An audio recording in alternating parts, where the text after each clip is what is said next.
Check out today's piece of OtakuDaiKun fan art. Heck yeah! This is a beautiful Nobukatsu, holding one of those ridiculous mini Nobus! It's such a simple yet brilliantly composed work, and I absolutely love it. Thank you, Lethargic Leaks!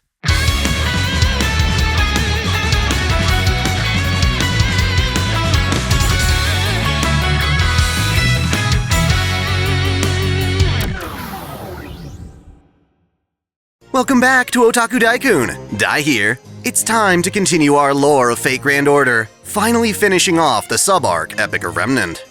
After the chaotic tale that was Shimosa, we'll be moving on to something that I personally find a bit easier to digest, which for Fate isn't really saying anything. After all, this final singularity, Salem, complicates the Nasuverse even further, in ways canonically legitimizing the cosmic horror of author H.P. Lovecraft. While I'm no expert in Lovecraftian lore, I know enough to say that his horror stories draw their fear from creatures so terrifying they surpass mortal comprehension. Like, it's basically impossible for humans to interact with said creatures without going insane. Sure, they have flesh and can die in a traditional sense, but this only provides us a basic understanding of their true might and complete existence. By far the most famous Lovecraftian creature happens to be Cthulhu, which we generally see depicted as a kind of octopus-like sea monster. Beyond that, however, Lovecraft has an entire fictional mythos dedicated to such creatures, which Fate refers to as outer gods. More specifically in Fate, Lovecraft's works are considered to be valid testimony of things that certainly do exist. The idea is that, rather than writing works of creative fiction, Lovecraft was actually documenting visions he had of outer gods, which exist in other universes, not even included in all that parallel world stuff I was talking about in Shimosa. In other words, take everything you know about the Nasuverse, and then wrap it up in an outer layer of Lovecraftian influence. This is relevant because Raum, this chapter's fugitive demon god pillar, aims to summon an outer god as part of his plans.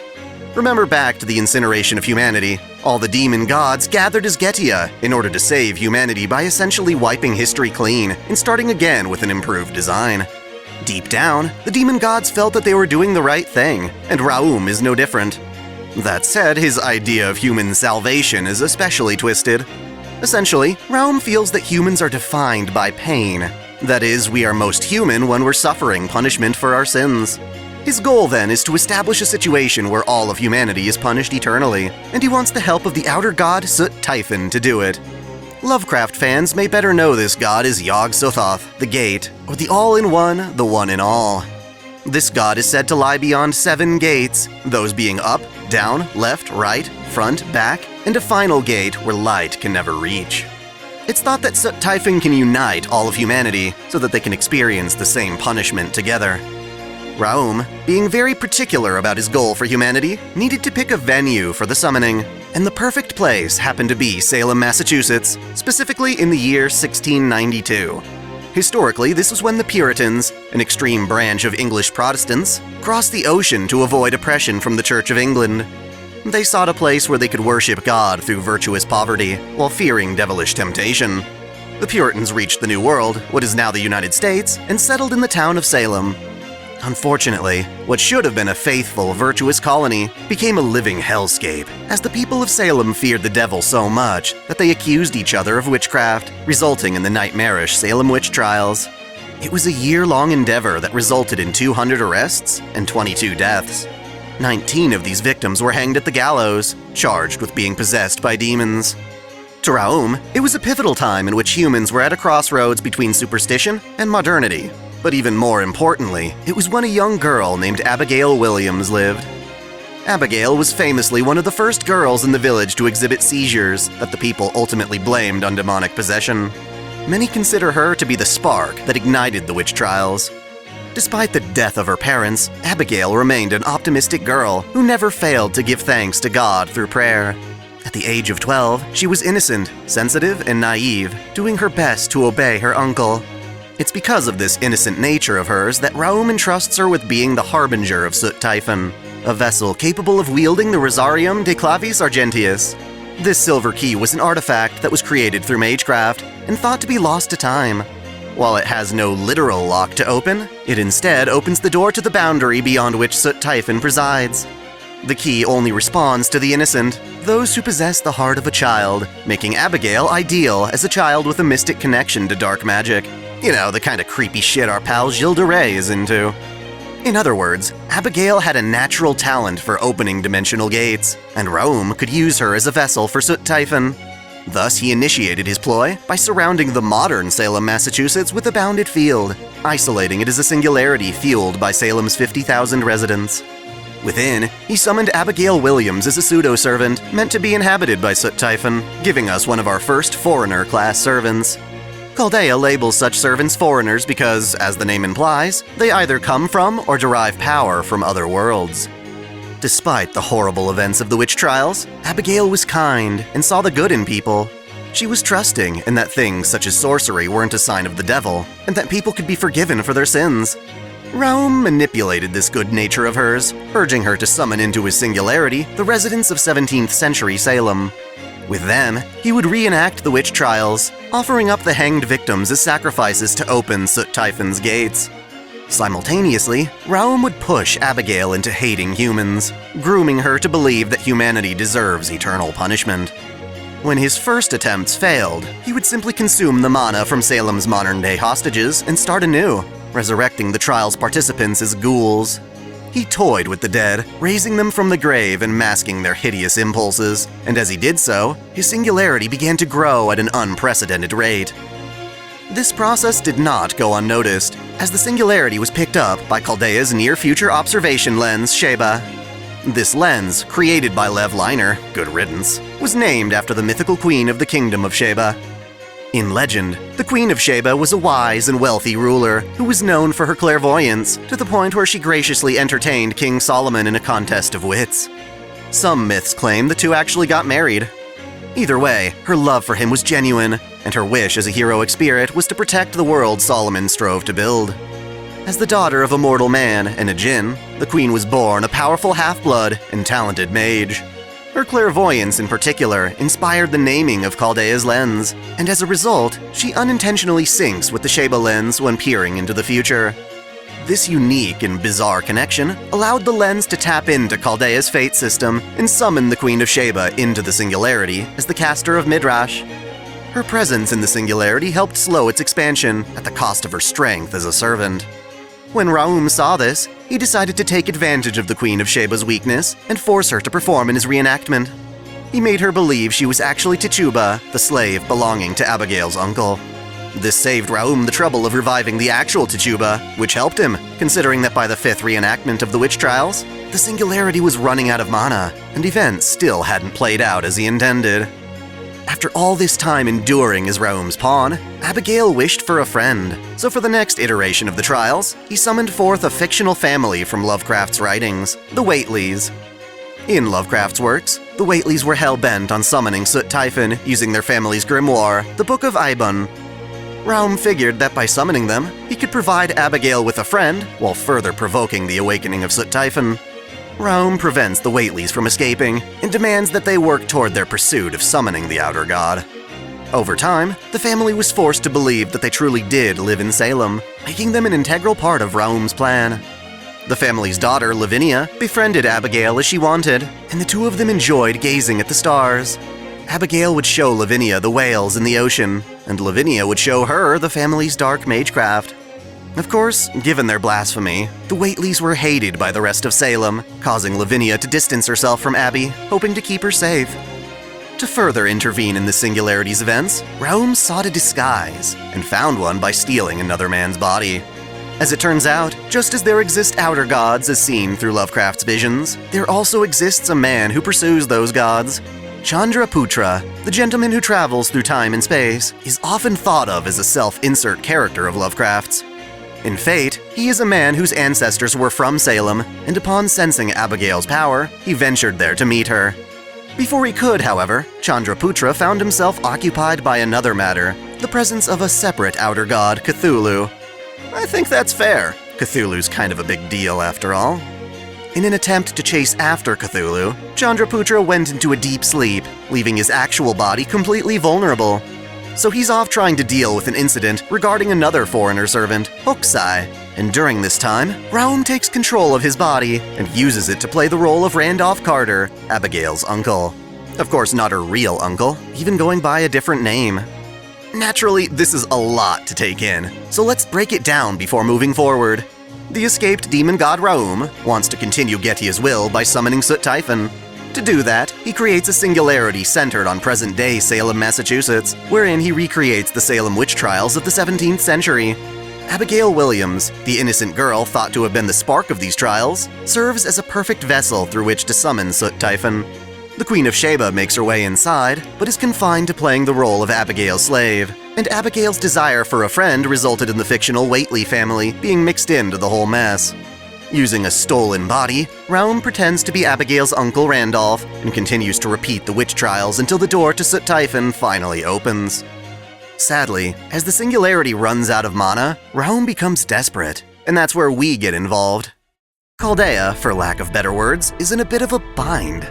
While Marisbury Animasphere had established Chaldea mostly through the funds earned from Fuyuki's Grail War, he still built the facility while cooperating with both the United Nations and the Mages Association. All of its facilities and functions, such as ray shifting, typically require the approval of these organizations to proceed.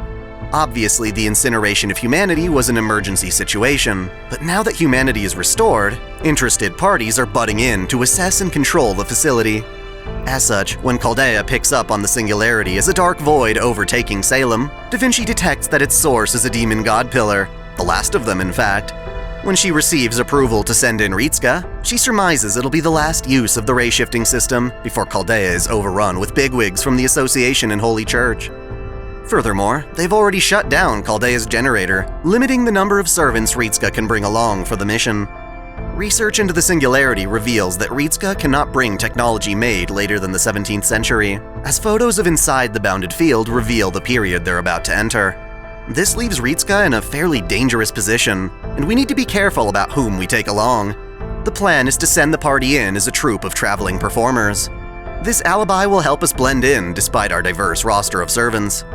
Shakespeare and Hans Christian Andersen are consulted to write the material for our backstories, as well as the plays we can perform for Salem's people. While certain American servants come to mind, we can't exactly bring them. Edison, for one, is a friggin' lion, and Geronimo wouldn't do well considering the Puritans and Native Americans were enemies. Because of this, the party we actually go with is a lot more obscure. Starting off, we have Robin Hood, whom we introduced in the American singularity. He's pretty reliable and level-headed, so his inclusion makes sense. Then we have Charles-Henri Sanson, who we met in Orléans. He's an interesting choice because, as we know, he was an executioner manning the guillotines during the French Revolution. He still harbors regret for having ended the life of Marie Antoinette. At the very least, though, public executions aren't likely to faze him. The next choice, Mata Hari, makes a lot more sense. After all, in life, she was an exotic dancer. Her real name is Margaretha Hertrada Zella, and at first, she started as the daughter of a wealthy family in the Netherlands. After a series of unfortunate hardships, she took on the stage name Mata Hari and sold herself as a dancer and prostitute. Upon entertaining military officials, she used her profession to be a spy between France and Germany. By the age of 41, however, she was caught and found guilty, blamed for various failed French operations, and executed by firing squad. Her ability to perform on stage, as well as gather intel, make her ideal for the mission. That is, except for the fact that she's hot as fuck, and Puritans are known for seeing sex as a form of evil temptation. Salem is also our first main story introduction of Neza, Marshal of the Central Altar in Chinese legend. Stories tell of Prince Neza, a low-tier Hindu deity from Mount Kunlun, born from a gem dropped by Taoist deity Taiyi Zhenren.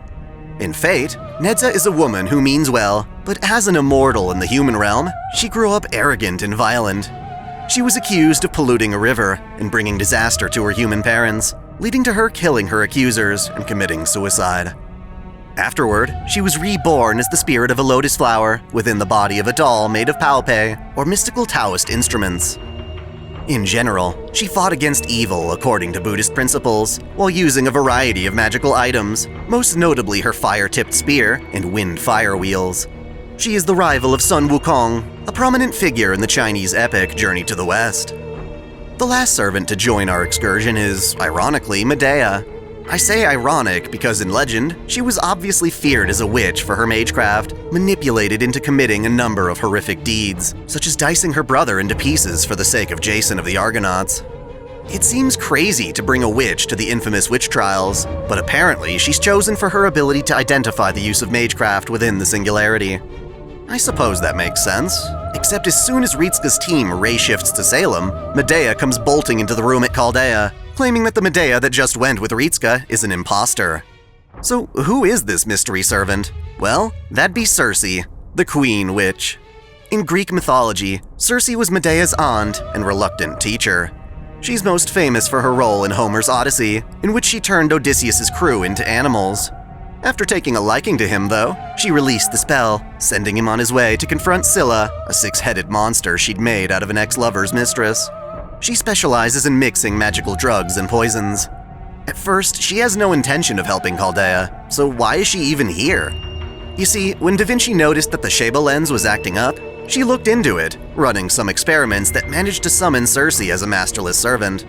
With none the wiser, Circe attempted to flee Chaldea, only to realize it's in the freezing Arctic. So instead, feeling as though she were being called to Salem, she infiltrated the ray shift disguised as Madea. Another thing to note is that Mashu tags along with us, despite the fact that she no longer has Galahad's power. Having memorized all of the lines written for their troupe, however, she insists on accompanying Ritsuka to assist in performances. Cool. With that, it's time to actually cover what happens in this crazy Singularity. Ritsuka's group arrives in a forest just outside of town, completely unaware of Raum's plan to summon an outer god. We're effectively in his trap, and while we're inside his bounded field, our servants lose most of their powers, a forced incarnation as they call it. They can't enter spirit form, and if they die, they lose all of their memories since joining Chaldea. Furthermore, we're being manipulated by Raum, with our perception of events deliberately obscured so that we can't make rational decisions or discover the mastermind behind the trials. It's like we're being forced to just play along with the events as though they were a play, which is clever considering they themselves are trying to masquerade as performers. For example, Mashu had memorized a list of names of Salem's residents during the trials, but being within the bounded field prevents her from remembering them. Otherwise, she would have quickly noted that there was never a Randolph Carter in the original Salem. Instead, we're left exploring the forest in the middle of the night, where we find Abigail teaching the other village girls how to dance in a ritual she'd learned from Lavinia. We observe the children having fun until they're attacked by wolves. When we step in to save them, Lavinia, who is also watching the ritual from a distance, witnesses us using strange powers. Of course, she is no stranger to magecraft, given her family history. With the wolves defeated, Abigail introduces herself, but not long after, Randolph Carter shows up and reprimands her for leading the other girls out to the forest at night. Abigail explains how we saved her, and so Randolph invites us to stay at his house as thanks. In the morning, we scope out the town and confirm that this Salem is a well-crafted fake. Sadly, at this point, we don't know it's all Randolph's doing. He's about to punish Tituba for Abigail's actions last night, accusing her of teaching the girls the ritual, but we manage to calm him down. Matahari and Sanson meet Lavinia in town. She threatens to tell the villagers about our use of magecraft, unless we promise not to tell Abigail she was watching them from the forest. We agree, while convincing her to come to our first performance. Meanwhile, a group of rowdy sailors are hanging out at Salem's tavern. Neza's there, and one of the sailors feels her up. She's fine with it until the guy starts bawling, that her small chest reminds him of his daughter he hasn't seen in ages. This starts a fight that Ritsuka has to quell. Our efforts to blend into the town aren't going so well, so it comes down to our theater production to convince the villagers we're legit. That night, we put on a performance, rather conveniently about the Queen of Sheba's visit to King Solomon. She travels the desert with a procession of treasure and challenges Solomon with some riddles. The two exchange their wisdom and form a valuable bond. While the villagers seem to like our play, the fun is interrupted as the witch trials truly begin. Sadly, one of the girls from last night is sick, and her parents found a charm made by Tituba under her bed. Even though the girl stole this charm from Tituba, the ignorant villagers insist on accusing Tituba of witchcraft. As if things couldn't possibly get worse, the supreme douchebag Matthew Hopkins arrives in Salem, apparently being appointed the new head judge. Like Sanson, Hopkins is an executioner who torched many accused of witchcraft at the stake back in Europe. He pushes the witch narrative even further, having Tituba detained for interrogation. Not aware of the true nature of the Singularity, we reluctantly decide to observe what happens. The next day, Madea, aka Circe, establishes a workshop at Randolph's home, hoping to deter the side effects of being in the Singularity. Afterward, we meet with Hopkins and request to see Tituba's charm to determine if it's in any way magical. Our request is denied, and we're barred from seeing Tituba, who is currently imprisoned in a slimy, decrepit cell. Sanson, however, manages to get permission to treat the town's sickly children, and while doing so, he confirms that the children are legitimately sick, obviously not under demonic influence. Sadly, our resistance to Hopkins' authority makes him suspect the legitimacy of our troop. He imprisons Madea and orders the rest of us to put on another play incorporating the burning of a witch as a means of inspiring the audience. Reluctantly, we cooperate, but do so by performing a heavily parodied version of Jeanne d'Arc's burning at the stake. Luckily, it's also received well, but when we go to rescue Madea afterward, we find out that Hopkins used our play as a way of distracting the villagers while he had Tituba executed at the gallows. By the time we're aware, it's already too late. The first sacrifice has been made. Abigail is horrified, as Tituba was very kind to her. We return to the Carter home, and Ritska's servants confront Madea about her true identity. She'd been acting strange ever since we ray-shifted. Cersei decides to reveal herself and explains her circumstances. She's on our side, so we form a pact with her. In exchange, she stops jamming our contact with Chaldea. Our conversation is interrupted when the village gets attacked by ghouls of the people Hopkins had executed, including Tituba.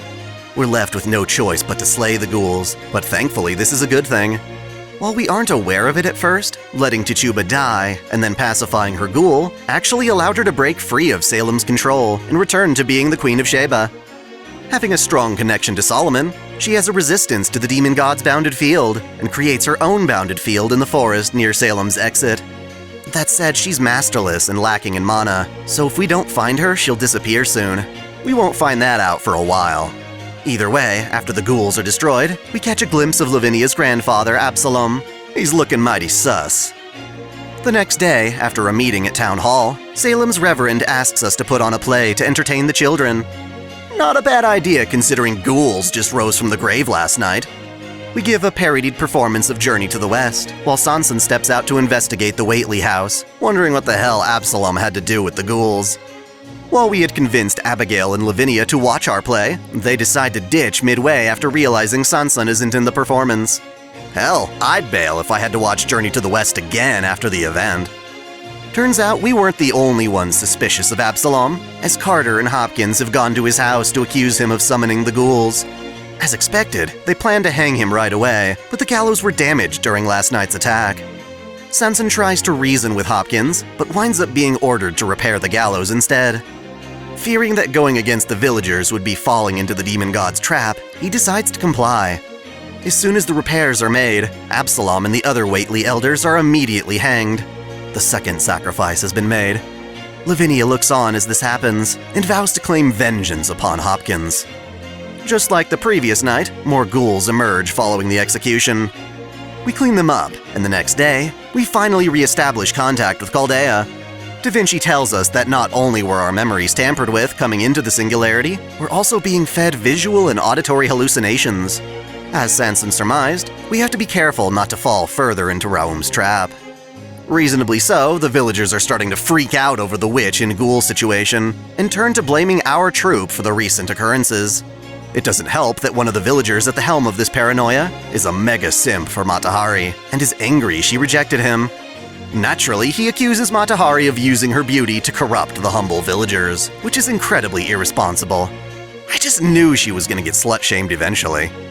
Meanwhile, Mashu decides to accompany Carter as he sets out to leave the village in search of reinforcements. She hopes to find a way out of Salem, but instead winds up disappearing. She almost falls for one of Carter's traps and is attacked by ghouls, but is saved by being brought to the Queen of Sheba's hidden camp. Sadly, this means Mashu isn't around when Matahari is brought to trial for her witchcraft. Like all the other trials, it's a total farce. Whenever reasoning or testimony is presented for the defendant, Hopkins just throws it out. It makes even less sense than Monty Python. If she weighs the same as a duck, she's made of wood. And therefore, a witch! A witch!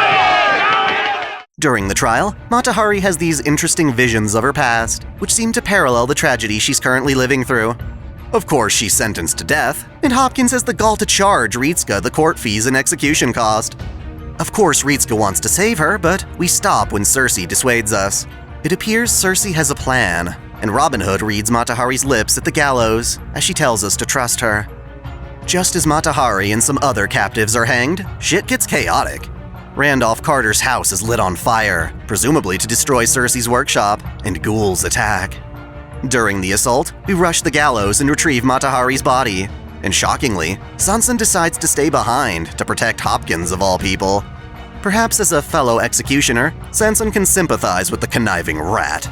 That, or by getting on his good side, Sanson can better investigate just what the hell is going on.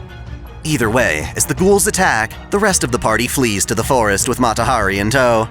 As a reminder, our servants aren't nearly as strong thanks to whatever curse is on them from Raum's bounded field, so when we're overrun by ghouls, we're glad to be saved by the Queen of Sheba.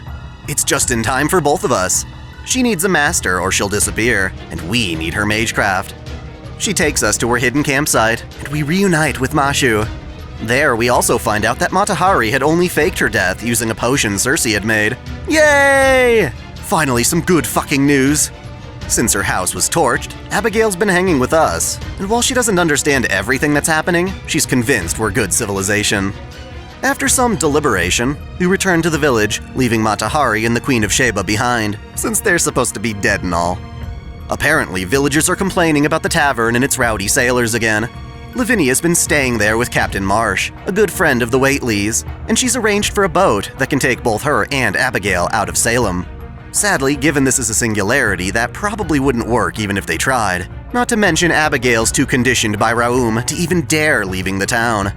Desperate, Lavinia resolves to finish her family's dream of summoning Soot Typhon, not fully understanding the consequences.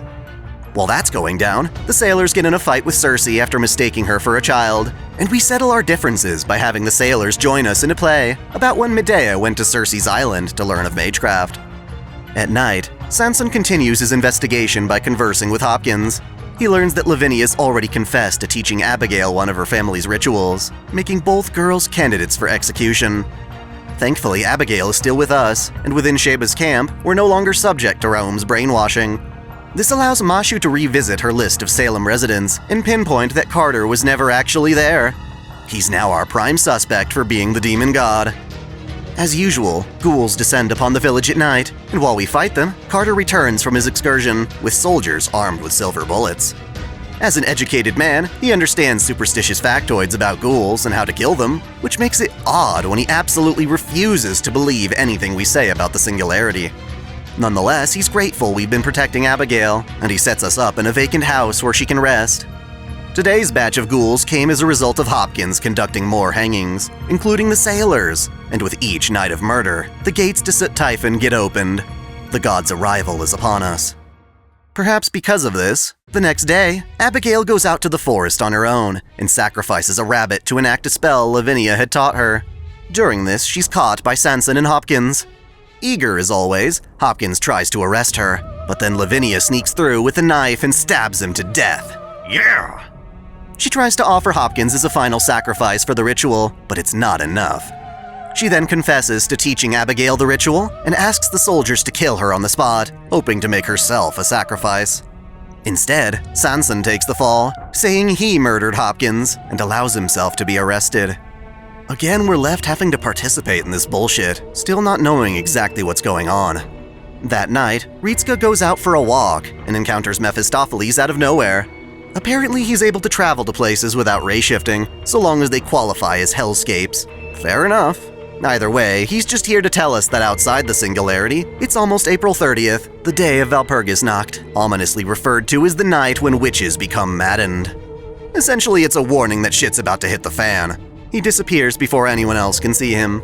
Thanks, weirdo. Sure enough, the next morning, the sky is black, the wells are full of tar, and birds and insects swarm the village. Even with Hopkins dead, the trials are a friggin' joke, and it doesn't help that Sanson continues to confess. He has absolutely no intention of taking Cersei's poison and faking his death. Perhaps to allow the ritual to complete, he is willing to sacrifice himself as penance for having executed Marie Antoinette in life.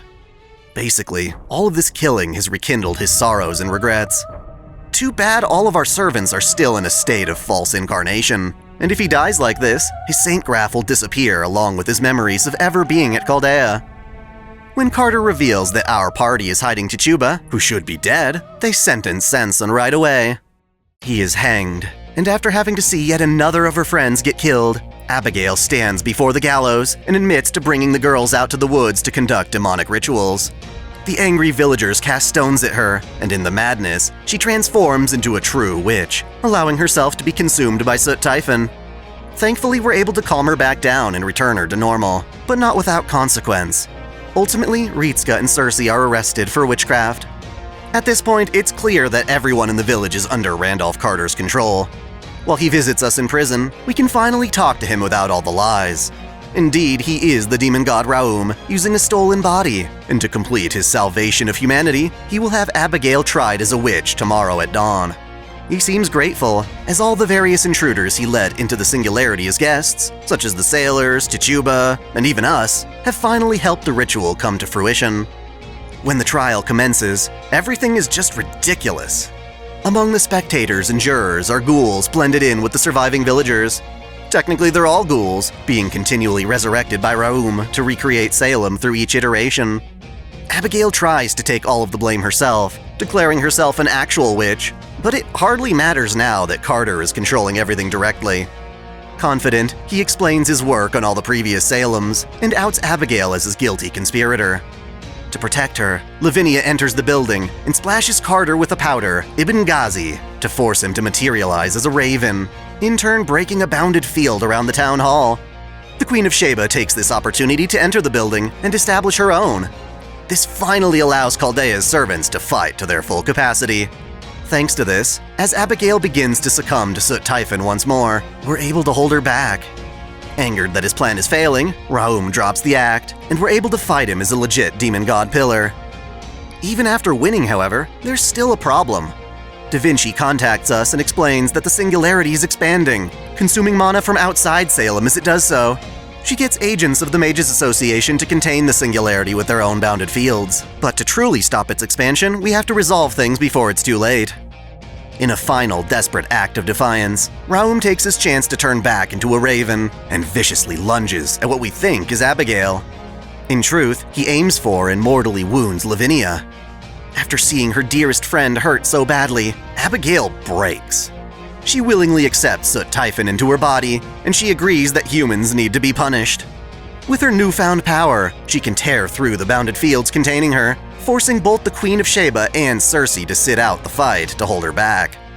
The rest of the servants engage in a final battle against her, our only hope being that Abigail has yet to fully fuse with the Outer God. Winning the fight severs her connection to Soot Typhon, returning her to normal in time to experience Lavinia's death compassionately. The next day, the Singularity begins to dissipate.